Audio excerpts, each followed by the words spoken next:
बेटी की विदाई के समय माँ बाप की आंखों में आंसू होते हैं, लेकिन दिल में बेटी का घर बस जाने का जो आनंद होता है, वो आज आनंद का अनुभव कर रहा हूं मैं।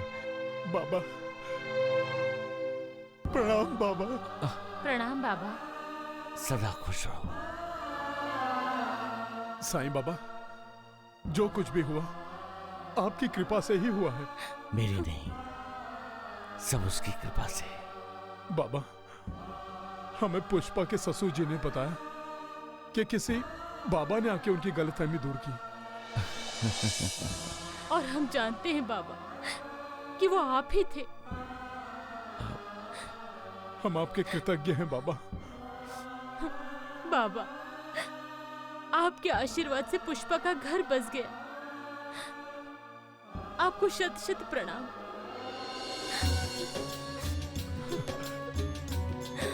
प्रणाम बाबा। सुखी रहो।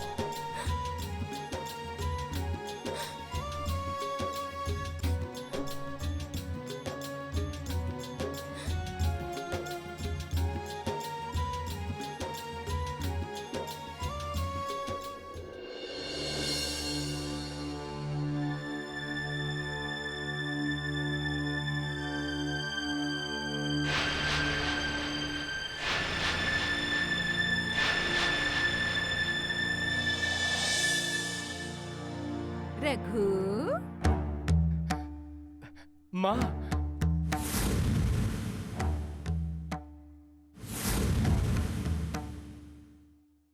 कैसे हो बेटा? तुम्हारी दुआ से ठीक हूँ माँ। जब तक तुम्हारे साथ ये बद दुआ है, मेरी दुआ असर कैसे करेगी?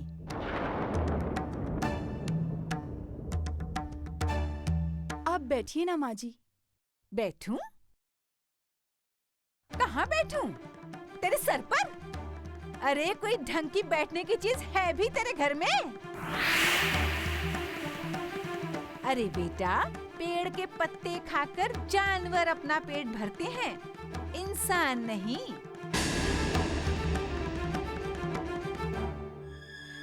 मैं तुम्हारी माँ हूँ बेटा। तुम्हें भूख लगती है तो मुझे पता चल जाता है। इसलिए सबके सामने लंगर में तुमने हमारा अपमान किया। वो जमींदारनी अंबिका थी। अब तुम्हारे सामने तुम्हारी माँ खड़ी है। अरे माँ, अगर बेटा भूखा प्यासा है और माँ को ये पता चल जाए तो माँ अपने साथ में खाना लाती है। परंतु तुम तो खाली हाथ आई हो। कहीं कुछ लेने तो नहीं आई हो? रघु, तुम यहाँ आई हो क्योंकि तुम जानकी से गुस्सा हो। तुम उस पे अपना गुस्सा उतारना चाहती हो, उससे तुम नफरत करती हो। रघु, एक दरिद्र नारायण की बेटी के लिए तुम मेरा अपमान कर रहे हो? जानकी मेरी पत्नी है माँ। बस, बहुत सुन लिया है ये सब। घर चलो। अब तो पानी सिर के ऊपर से जाने लगा है। आप इन्हें अपने साथ ले जाइए माँ जी। तू चुप रह।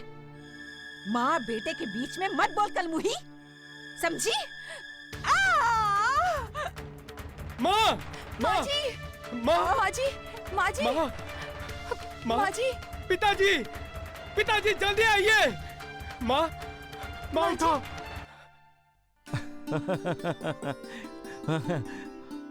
बहुत प्यार दिखा रही हो तुम। सबके सब दिन पर दिन बहुत शरारती होती जा रही हो। हाँ।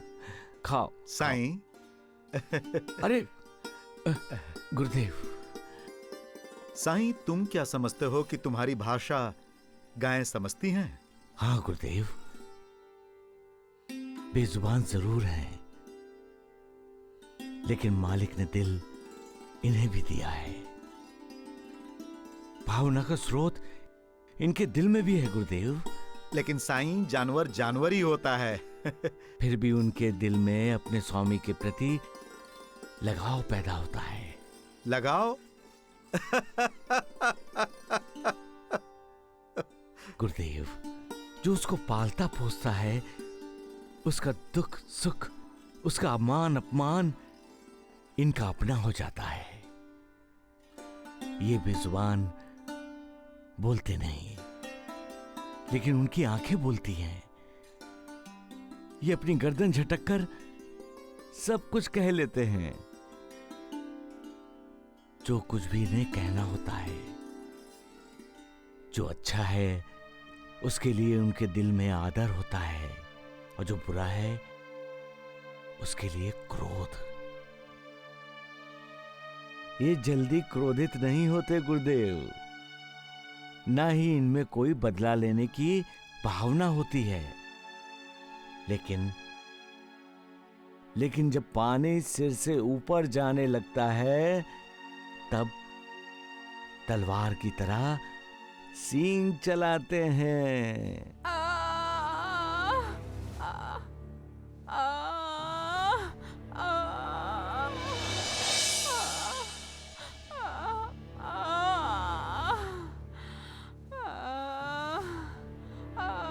पिताजी, माँ की तबीयत कैसी है? वैद्य जी दवा देकर गए हैं, लेकिन कोई फायदा नहीं हो रहा। मैं माँ जी को तेल की मालिश कर देती हूँ, इन्हें आराम मिलेगा। तुम्हारी हिम्मत कैसे हुई हमारे घर में कदम रखने की? माँ, ये तो तुम्हारी सेवा करने के लिए आई है। सेवा करने आई है? सेवा करने आई है या मेरे जले पर नमक छिड़कने आई है? ऐसा क्यों कह रही हो अंबिका? आप चुप रहिए जी, आप कुछ नहीं जानते। मैं इस त्रिया चरित्र को अच्छी तरह से जानती हूँ। अरे ये तो मीठी छुरी है, छुरी। गला भी रेत दे और पता भी ना चले इंसान को। माँ, किसी का इतना अपमान भी मत करो कि अपमान असहनीय हो जाए। अपनी माँ से जुबान लड़ाता है? नहीं माँ, तुम गलत समझ रही हो। ये मेरी सेवा करने के लिए नहीं, ये देखने आई है कि मैं मर गई हूँ या नहीं। नहीं माँ जी, ऐसी तोहमत मत लगाइए। भगवान करे कि मेरी उम्र भी आपको लग जाए। भाग यहाँ से। भागती है या नहीं? या धक्के मारकर भगवान तुझे? भाग। तुम ऐसा क्यों कह रही हो अंबिका? आप चुप रहिए जी। मैंने जो किया ठीक किया। इस मनहूस ने मेरे मन का चैन छीना है, मैं इसकी जिंदगी छीन लूंगी।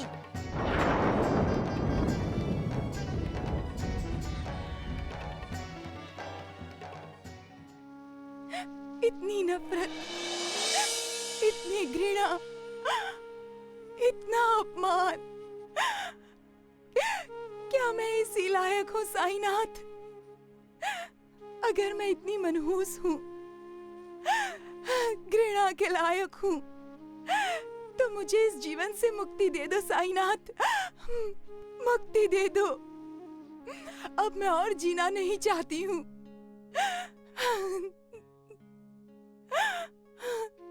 तुम इतनी स्वार्थी कैसे हो सकती हो जानकी? तुम्हारा ये जीवन सिर्फ तुम्हारा कब से हो गया? तो आप ही बताइए कि मैं क्या करूं? मेरा क्या दोष है? क्यों मैं इतनी घृणा के लायक हूँ? उसका जिम्मेदार मैं हूँ जानकी। एक पति होने का शायद मैं उत्तरदायित्व सही ढंग से नहीं निभा पाया। नहीं जी, आप ऐसा मत कहिए। जानकी, आज मैंने एक फैसला लिया है। हम ये गांव छोड़ देंगे, कहीं और चले जाएंगे। ये आप क्या कह रहे हैं? हाँ जानकी,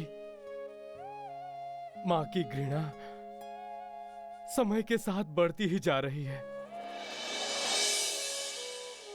और यदि हम यहां और रहे तो ये घृणा, ये द्वेष शत्रु का रूप धारण कर लेगी, जो ना माँ के लिए अच्छा होगा और ना ही हमारे लिए।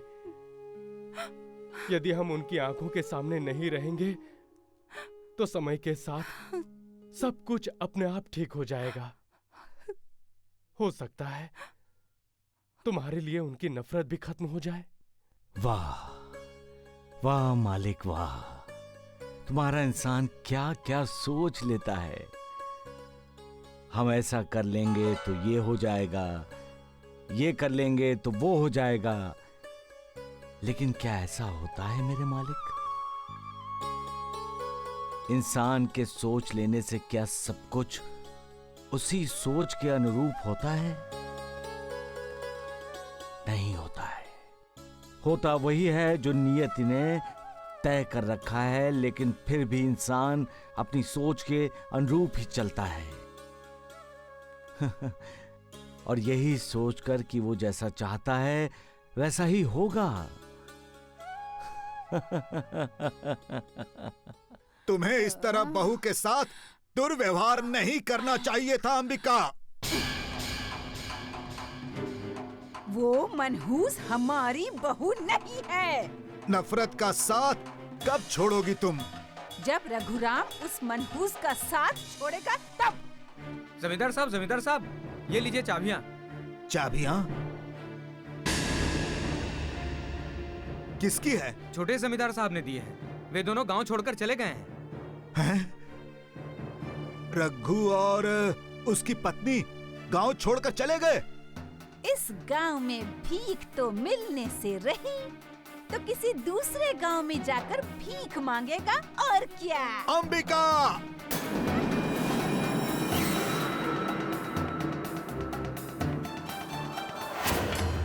रघु बेटा कहाँ हो तुम? बहू कहाँ हो तुम? रघु बेटा लौटो, बहू लौटो।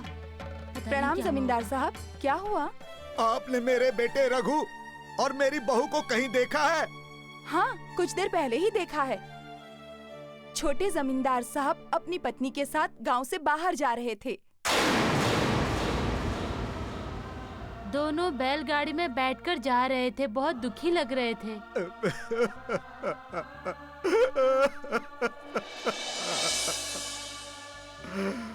बेटा रघु, मुझे माफ कर दो।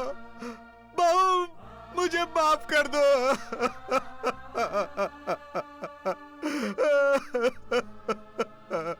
अब माफी मांगने से क्या फायदा? हर काम समय पर होता है, ये तुम कब जानोगे? समय पर रोटी अगर चूल्हे पर से न उतारी जाए तो वो जल जाती है। समय पर बीज न बोया जाए तो फसल नहीं उगती। समय पर घोड़े की लगाम नहीं खींची जाए तो वो दिशाहीन दौड़ता चला जाता है। उसी प्रकार यदि समय पर अन्याय करने वाले को रोका नहीं जाए, सिर्फ दर्शक बनकर ही अपना कर्तव्य समझा, तो समझो पछतावे की बारी आ गई है। माफी मांगने से अपराध की तीव्रता कम नहीं होती। माफी मांगने से हमें सिर्फ अपनी गलती का एहसास होता है, लेकिन गलती के जो दुष्परिणाम है उसका क्या होगा? उस दुष्परिणाम को भुगतना तो पड़ेगा ही, उसे वो भोगना ही पड़ेगा। इसीलिए बुजुर्गों ने कहा है कि अन्याय करने वाला जितना दोषी है, उससे कहीं ज्यादा वो दोषी है जो अन्याय को सहता है। वो दोषी है जो दर्शक बनकर अन्याय होते हुए देखता है, और जब दोष है तो उसका दुष्परिणाम तो भुगतना ही पड़ेगा। सबका मालिक एक। राम राम राम द्वारिकानाथ जी, कुछ भी कहिए। जब से गुरुदेव शिरडी से गए हैं, जिंदगी में रस ही नहीं रहा, जिंदगी नीरस हो गई है। सत्य वचन वैद्य जी। वैद्य जी, जौहर बाबा जब साईं बाबा को लेकर राहता गए थे, तब तो ऐसा नहीं लगा था। अरे नालायक गधे, मूर्ख, तू उस ढोंगी साईं बाबा की बराबरी गुरुदेवों से कर रहा है। गुरुदेवों से? अरे कहाँ मेरे गुरुदेव, हिमालय पर जाकर घोर तपस्या करने वाले महान तपस्वी, और कहाँ वो ढोंगी पाखंडी साईं।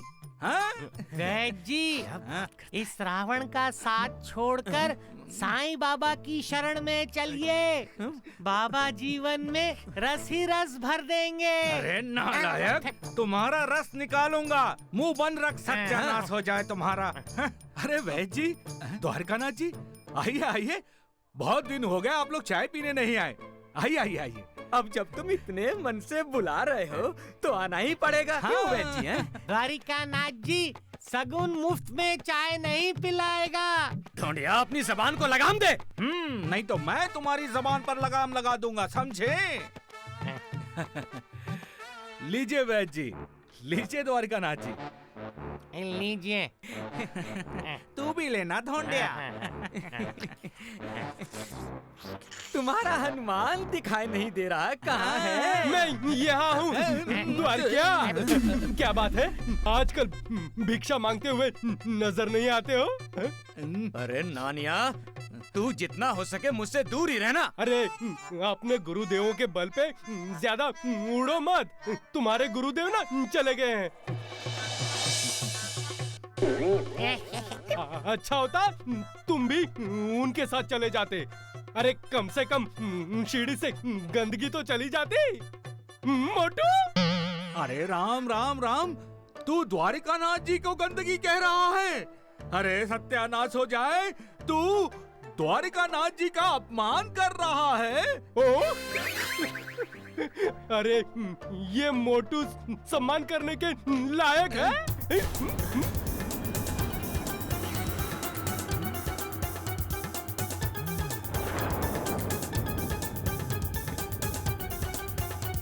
अरे नानावली, सगुन, तुम दोनों कहाँ थे इतने दिनों तक? अब बहुत दिनों के बाद देखा है। हम तो शिरडी में ही थे मालसापति जी। अरे लेकिन तुम्हारी चाय की दुकान तो बंद थी सगुन। हाँ। कहाँ बंद थी गुरुजी? अरे गुरुजी, चाय पियेंगे? अरे नहीं नहीं नहीं। अरे नहीं नहीं, कहा मैं थोड़ा अच्छा। प्रणाम। प्रणाम प्रणाम। तुम दोनों शिरडी में नहीं थे? हाँ? अरे वैद जी, वो गुरुजी मजाक कर रहे थे। चलो जल्दी, सत्यानाश हो जाए। चाय भी नहीं पीने देते। कमाल के लोग हैं। मुझे तो डर है कि द्वारिकानाथ साईं बाबा की धुनी बुझाने के लिए फिर से कोई नया षड्यंत्र करेगा। महालसापति जी, अब क्या करें? मेरी तो समझ में कुछ भी नहीं आ रहा है। क्यों ना हम सब राहता चले? क्या हमारे वहां जाने से समस्या सुलझ जाएगी?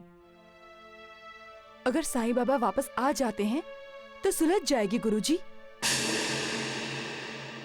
काश ऐसा हो पाता नूरबाजी। साईनाथ जौहर बाबा को छोड़कर नहीं आएंगे।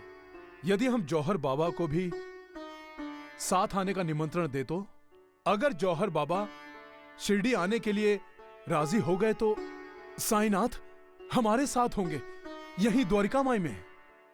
आपका मतलब है जौहर बाबा साईं बाबा के साथ द्वारिका माई में रहेंगे? हमें तो सिर्फ अपने साईनाथ से मतलब है गुरुजी। कम से कम इसी बहाने हम साईनाथ के रोज दर्शन तो कर सकेंगे। और द्वारिकानाथ जी के षड्यंत्र से भी हमें मुक्ति मिलेगी। अगर ऐसा है तो हम सभी आज ही राहता चलते हैं। चलिए। आइए। हाँ, चलिए चलिए। तुम्हारी लीला कोई नहीं समझ सकता मालिक। मुझे राहता लाने में तुम्हारा क्या मकसद था, ये सिर्फ तुम ही जानते हो, दूसरा कोई नहीं। क्या चाहते थे तुम मुझसे? मेरे द्वारा कौन सा कार्य करवाना चाहते थे? राहता के लोगों का मार्गदर्शन? उनके दिलों में तुम्हारे प्रति जागृति? तुमने मुझे जो शक्ति दी है उसके मुताबिक मैंने लोगों का भला करने की हर मुमकिन कोशिश की है मालिक। जागृति भी लाया हूं। अधोपतन की तरफ मुड़ने वाले लोगों के कदमों को रोक भी लगाई है। जब मैं शिरडी लौटूंगा तब अपना कार्य फिर से शुरू करूंगा मालिक। लोगों को फिर से करुणा दूंगा। बस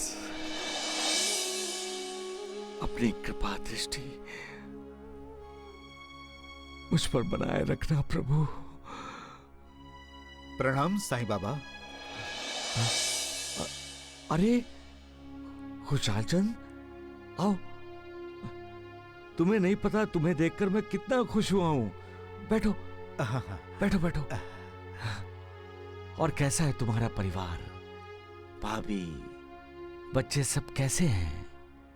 आपकी दुआ से सब ठीक है बाबा।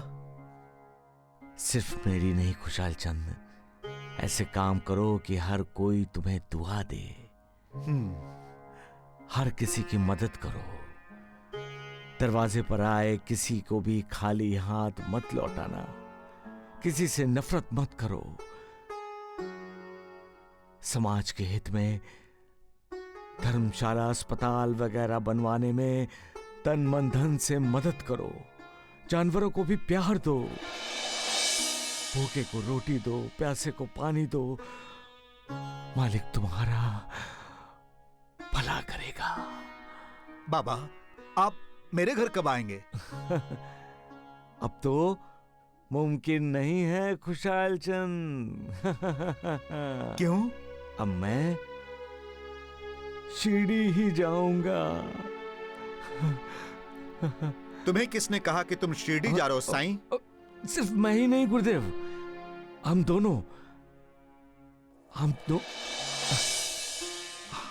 दोनों शिरडी जा रहे हैं। ये बात मुझे शिरडी से आने वाली एक चिड़िया ने कहा है। हाँ गुरुदेव। श्रवण बेटा। श्रवण।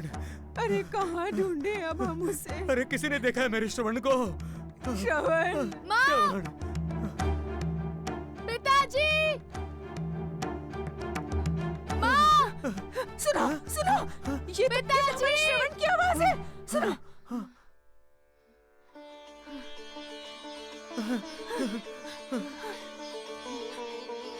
माँ! पिताजी! पिताजी! माँ! श्रवण मेरे बेटा, मेरे बच्चे कहाँ चले गए थे आप लोग दोनों मुझे छोड़कर? हम तुम्हें छोड़कर कहीं नहीं गए थे। हम तो तुम्हें ढूंढने गए थे। मुझे? लेकिन मैंने तो आपसे कहा था ना कि मैं नदी से पानी लेकर आ रहा हूँ। तुम्हारे जाने के बाद एक मुसाफिर वहाँ से गुजरा था। उसकी बातें सुनकर मैं डर गई थी। और हाँ, तुम्हारे पिताजी भी डर गए थे। हाँ। ऐसी कौन सी बात कहती थी मुसाफिर ने? नदी से पानी भरते वक्त वो नदी में डूब गए। उसे बाहर तो निकाला है, लेकिन किसकी बात कर रहे हो भाई? जरा हमें भी तो बताओ। हाँ। किसी बच्चे की। वो ये गांव का नहीं है, इसलिए हम उसे नहीं पहचानते। ये नदी में पानी भरते वक्त बच्चा डूब गया, यही कह रहे थे ना ये लोग? हाँ श्रवण की माँ। श्रवण के बाबू, मेरे मन में अजीब शंका पैदा हो रही है। कहीं वो हमारा श्रवण तो नहीं है? ऐसा मत कहो श्रवण की माँ। मुझे तो ऐसा ही लगता है। हमें वहाँ जाना चाहिए। चलो चलो उसकी मदद करते हैं। चलो चलो उठो उठो। हाँ चलो जल्दी करो। अरे संभल के। चलो चलो चलो चलो। श्रवण। और आप दोनों ने ये समझ लिया कहीं वो नदी में डूबने वाला लड़का आप दोनों का बेटा श्रवण तो नहीं? हाँ बेटा। माँ, साईं बाबा हमसे रूठे जरूर हैं, लेकिन हमसे नाराज नहीं हैं। उनके रहते एक अंधे माँ बाप की लाठी कोई कैसे छीन सकता है? ये देख लिया हमने। हमारा इस तरह बिछड़ना और बिछड़ के फिर मिलना, ये संकेत है कि भले ही साईं बाबा को हम नहीं देख पा रहे, लेकिन वो हमें देख रहे हैं। उनकी कृपा हम पर है। हाँ जी, ये उन्हीं की ही कृपा है जो हम बिछड़कर भी नहीं बिछड़ पाए। उन्होंने एक डोर से बांधे रखा। चलो श्रवण, राहता चलो। अब मैं बिना उनसे मिले अन्न ग्रहण नहीं करूंगी। मैंने आज ये व्रत किया कि मेरे मुंह में वही अन्न जाएगा जो साईं बाबा के हाथों का प्रसाद होगा।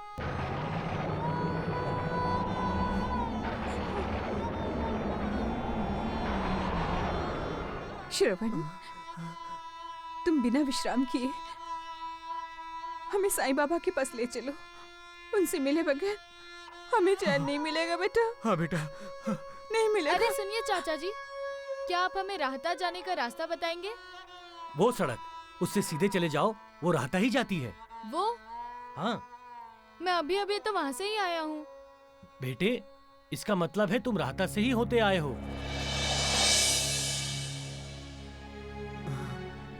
ये लो माँ, मैं राहता जाकर भी साईं बाबा से नहीं मिल पाया। कैसा अभागा हूँ मैं। नहीं नहीं नहीं बेटे, ऐसे नहीं कहते, ऐसे नहीं कहते। तुम उनसे इसलिए नहीं मिल पाए बेटा क्योंकि साईं बाबा को यह मंजूर ही नहीं था। साईं बाबा चाहते हैं कि हम तीनों एक साथ उनसे मिले। तो फिर चलिए पिताजी, चलो माँ, आज हम साईं बाबा से मिलकर ही रहेंगे। हाँ, चलो। बेटा। और आज माँ का व्रत भी पूरा होगा। हाँ, समझ? चलो। हाँ श्रवण, चलो।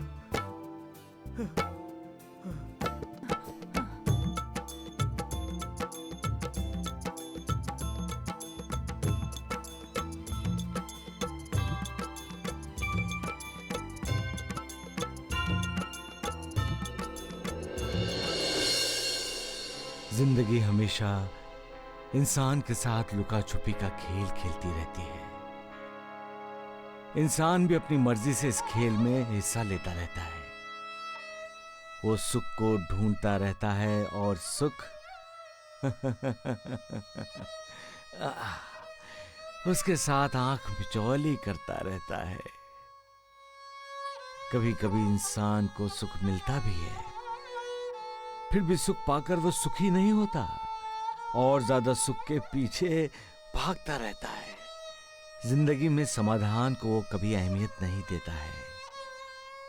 एक इच्छा पूरी होते ही समाधान होना चाहिए, लेकिन नहीं होता। संतुष्टि नहीं होती और इंसान दूसरी इच्छा, दूसरे सुख के पीछे भागते भागते अपने मन की शांति खो देता है। तृप्ति, संतुष्टि, समाधान शब्द अलग अलग हैं, लेकिन अर्थ एक ही है। इंसान जब इस अर्थ को जान लेगा तब वो सुख के पीछे नहीं दौड़ेगा। फिर सुख कैसे मिलेगा? मालिक की भक्ति करो, उसकी पूजा आराधना करो, तब जाकर मन में विरक्ति का संचार होगा और तब अपने आप आसक्ति का त्याग होगा।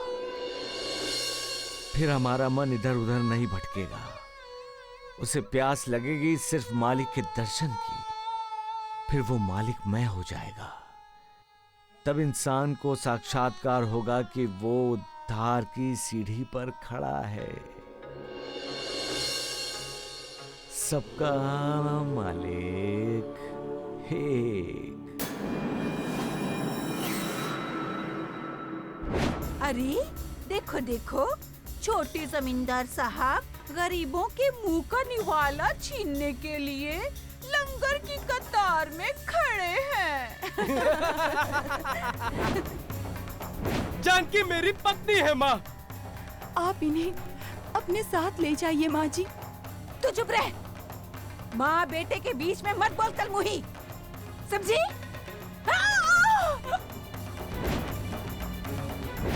ये मेरी सेवा करने के लिए नहीं, ये देखने आई है कि मैं मर गई हूँ या नहीं। नहीं माँ जी, ऐसी तोहमत मत लगाइए।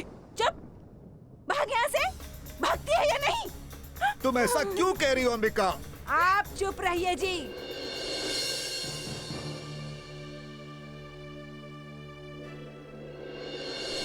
इस गांव में भीख तो मिलने से रही, तो किसी दूसरे गांव में जाकर भीख मांगेगा और क्या। अंबिका!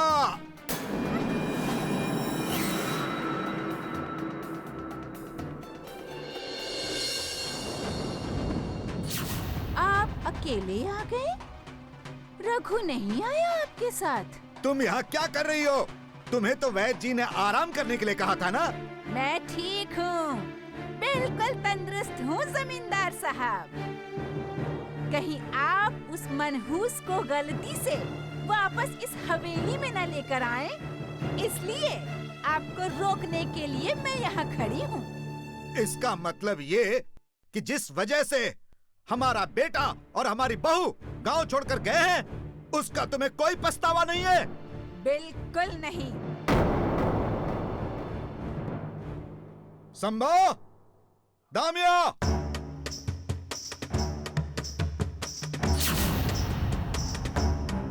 आज से, अभी से अंबिका इस तबेले में रहेगी।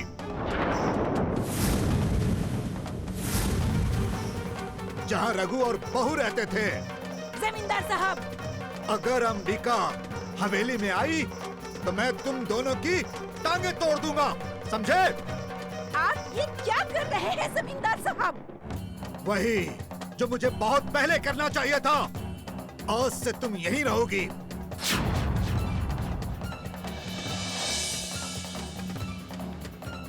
जमींदार साहब, आपने भी जमींदार साहब का आदेश सुना है मालकिन। हम उनके आदेश के सामने मजबूर हैं। संभा, मैं देख लूंगी तुम दोनों को। नमक हराम हो तुम दोनों। जमींदार साहब, रुक जाइए, रुक जाइए।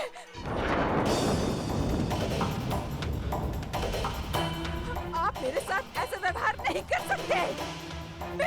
मैं आपकी पत्नी हूँ। रघु भी हमारा बेटा है। तुमने उसके साथ क्या किया? सिर्फ दुर्व्यवहार? फिर मैं तुम्हारे साथ ऐसा व्यवहार क्यों नहीं कर सकता हूँ? वैसे भी मैं तुम्हारे साथ कुछ गलत नहीं कर रहा हूँ। तुमने ही बंटवारे में रघु को ये तबेला रहने के लिए दिया था। अब मैं वही तबेला तुम्हें रहने के लिए दे रहा हूँ। हम आज भी पति पत्नी हैं और कल भी पति पत्नी रहेंगे, लेकिन तुम हवेली में नहीं, इसी तबेले में रहोगी। तब तक, जब तक तुम रघु और बहू को खुद जाकर लेकर ना आ जाओ, तुम हवेली में कदम नहीं रखोगी।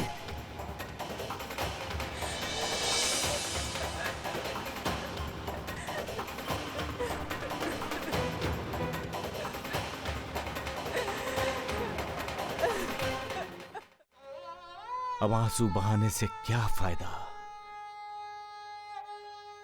दूसरों को रुलाने वाले इंसान को हंसी आती है, उस समय वो खुद निर्दयी होता है। तब उसे दूसरों पर दया नहीं आती। तब वो अपने आप को सर्वशक्तिमान समझता है, और जो सर्वशक्तिमान है उस मालिक को भूल जाता है। और मालिक का कानून है, जैसी करनी वैसी भरनी।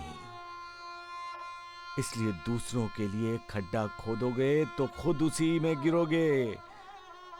दूसरों का बुरा सोचोगे तो तुम्हारा भी बुरा होगा।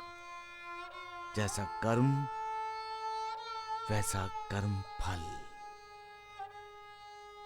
इंसान मालिक का कानून जानता है, फिर भी गलती करता है। क्यों बुरे कर्म करता है? क्यों दूसरों के होठों से निवाला छीनता है? सर्वशक्तिमान होने के घमंड में इंसान दूसरों की दुर्दशा कर आनंद लेता है। दूसरों को भूखा प्यासा देखकर खुद मजे ले लेकर खाता है, लेकिन जब उसकी खुद की दुर्दशा होती है तब वो डरता है। तब उसका गुरूर, उसका अहंकार सब जमीन पर पड़ा गिड़गिड़ा रहा होता है। उसने कभी सोचा भी नहीं होता कि उस पर भी आसमान टूटकर गिर सकता है। जहां उसने हुकूमत की होती है, वहीं उसको दूसरों का हुक्म मानना पड़ता है। लेकिन यही तो मालिक का करिश्मा है, लीला है मालिक की, न्याय है उसका। इसीलिए तो यहाँ कब राजा रंक बन जाता है और रंक राजा कोई नहीं जानता। सबका मालिक एक। वैद जी, मैंने तो पहले ही कहा था, हमारे साथ धोखा हुआ है, विश्वासघात हुआ है। जब नानावली ने मुझे मारने के लिए हाथ उठाया तो मुझे ऐसा लगा जैसे साक्षात गुरुदेव राम प्रसाद ने मुझे मारने के लिए हाथ उठाया है। राम राम राम द्वारिकानाथ जी, आप सत्य कह रहे हैं। मुझे भी जब मैं नानावली और सगुन से बातें कर रहा था तो ऐसा लगा जैसे मैं गुरुदेवों से बात कर रहा हूँ। अरे मैंने तो पहले ही कहा था वैद जी, मेरा कोई गुरु नहीं है। वो तो मैंने ऐसे ही अपना बड़प्पन दिखाने के लिए बोल दिया था। और तुरंत वो राम प्रसाद और गुरु लक्ष्मण प्रसाद आ धमके। राम राम राम, मतलब आप ये कहना चाहते हैं कि ये साजिश सगुन और नानावली की है? बिल्कुल उन दोनों की साजिश है। वो दोनों यहाँ आए और यहाँ आके कहर मचा दिया उन दोनों ने।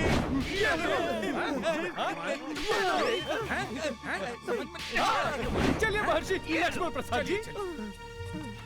बाप रे बाप, बम बम भोले बोलते बोलते बहुत मारा ना उन्होंने आपको। सारी मार का बदला लूंगा, उस बंदर नानावली को छोड़ूंगा नहीं वैद जी मैं।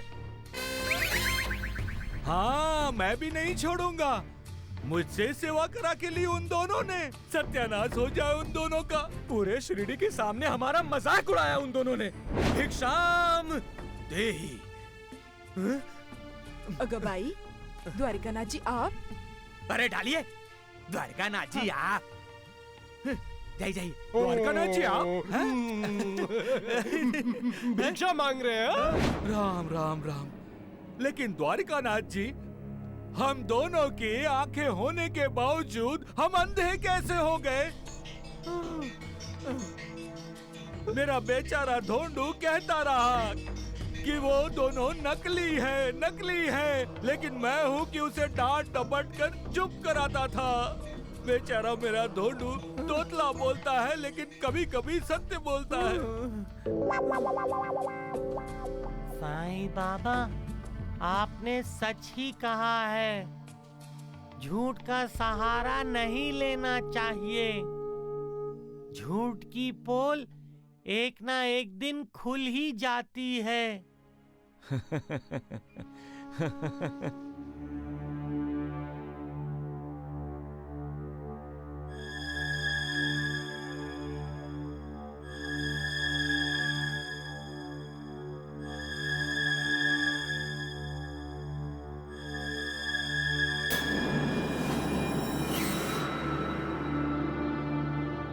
ऐसा कैसे?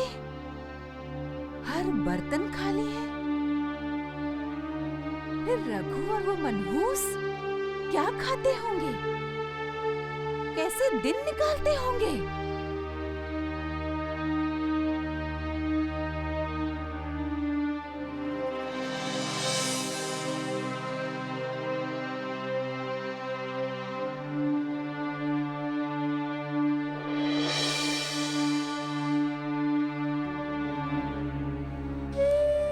पेड़ के पत्ते? तो क्या वो दोनों पेड़ के पत्ते उबाल कर खा रहे थे? मैं तुम्हारी माँ हूँ बेटा। तुम्हें भूख लगती है तो मुझे पता चल जाता है। अरे माँ, अगर बेटा भूखा प्यासा है और माँ को ये पता चल जाए तो माँ अपने साथ में खाना लाती है। परंतु तुम तो खाली हाथ आई हो। कहीं कुछ लेने तो नहीं आई हो? रघु!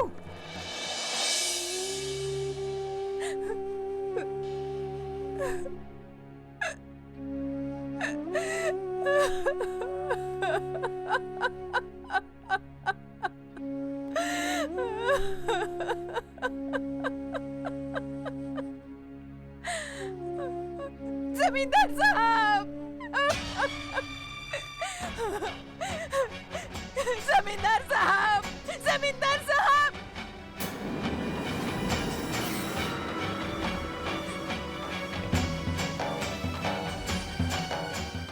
हट जाओ मेरे रास्ते से, जाने दो मुझे जमींदार साहब से बातें करनी है। क्यों मिलना चाहती हो मुझे?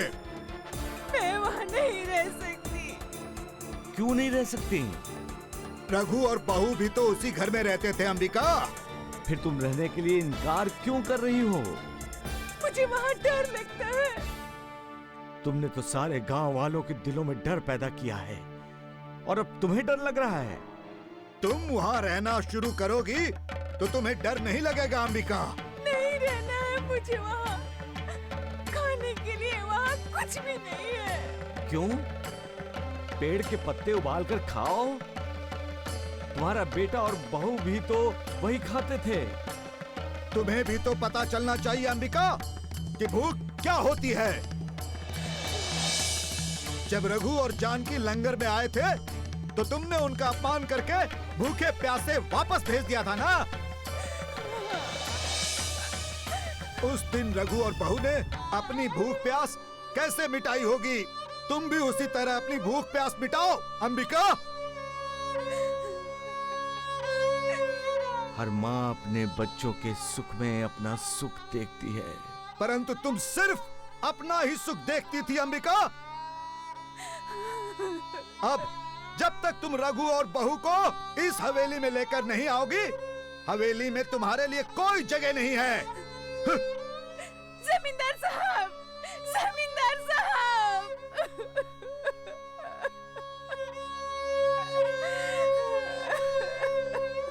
हम जो बोते हैं वैसी ही फसल होती है। कांटे बोएंगे तो हमें फूल नहीं, कांटे ही मिलेंगे। सबका मालिक एक, सबका मालिक